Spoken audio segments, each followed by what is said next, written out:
Hey there friends, and welcome back to Imagine with Royce. Today we are going to be discussing how audio animatronics are refurbished.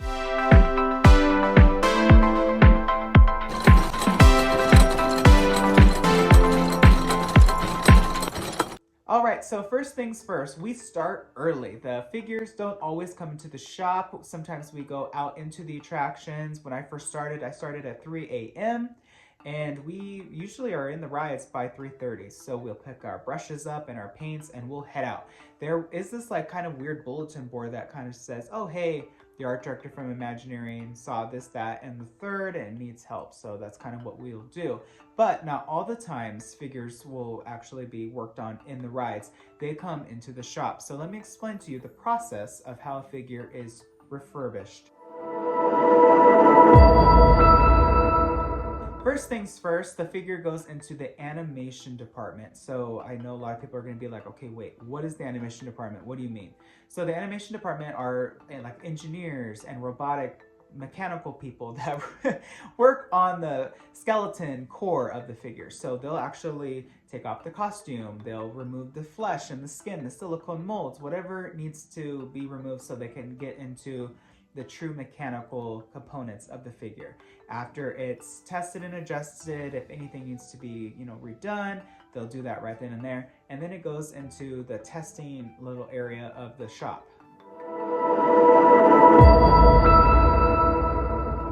So after the figure runs for, I believe, 48 hours, the Imagineers will come in and kind of look over the figure to make sure that the movements are correct and that they're lifelike. And they're called illusion makers.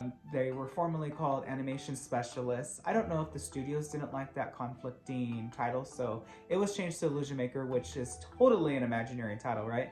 And they kind of just make sure that the figure is just operational and it runs well. And then once it gets signed off by Imagineering, then it moves over to the Plasterers.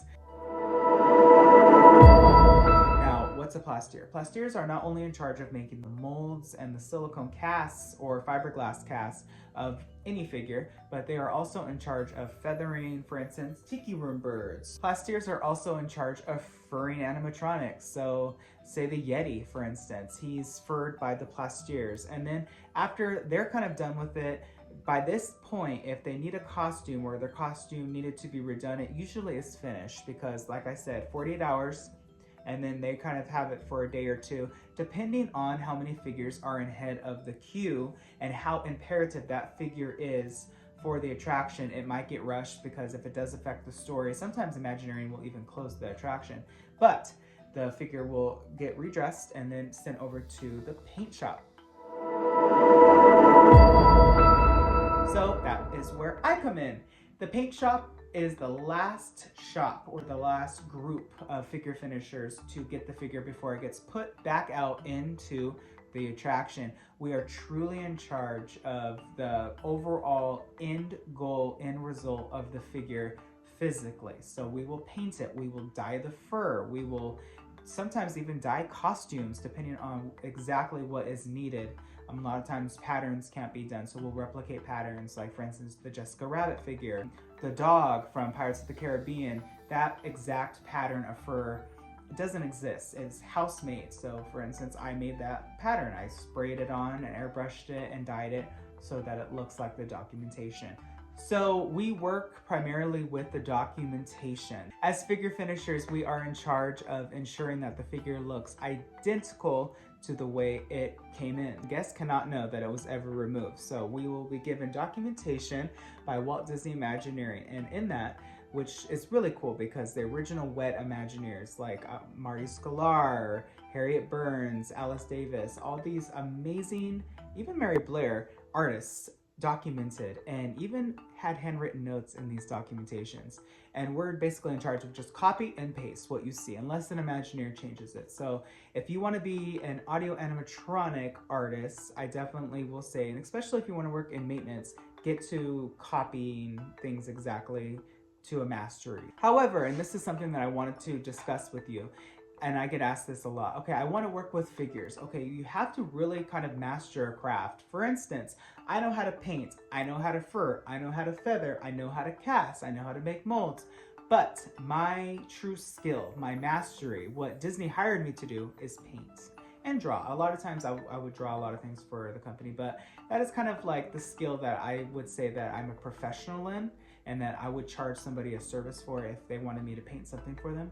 So that is kind of how figures are maintained. It's really a structured system, and all these figures have a kind of like a set calendar date. So they'll, like for instance, this doll right here, he'll be scheduled, say, the 15th of June. So he'll come out of the attraction, and if it has a partner, like for instance, this little snake, he'll come with it because it wouldn't make sense for the snake to be there by himself.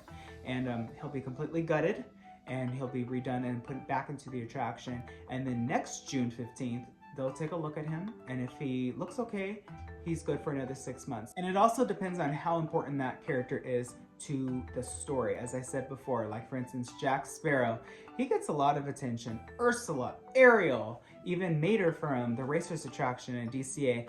Every single figure is important to the story. And of course, the story is the most important part of Imagineering. There are so many different roles you can do to, truly work in the animation department. In Glendale, which it's kind of more options, if you will. They have like seamstresses, they have, of course, Plasterers. They do the new stuff, where if maintenance teams, they kind of focus on the tender love and care of existing figures. So if you work in Glendale, you're probably not going to work on Small World dolls or Tiki Room birds or pirates.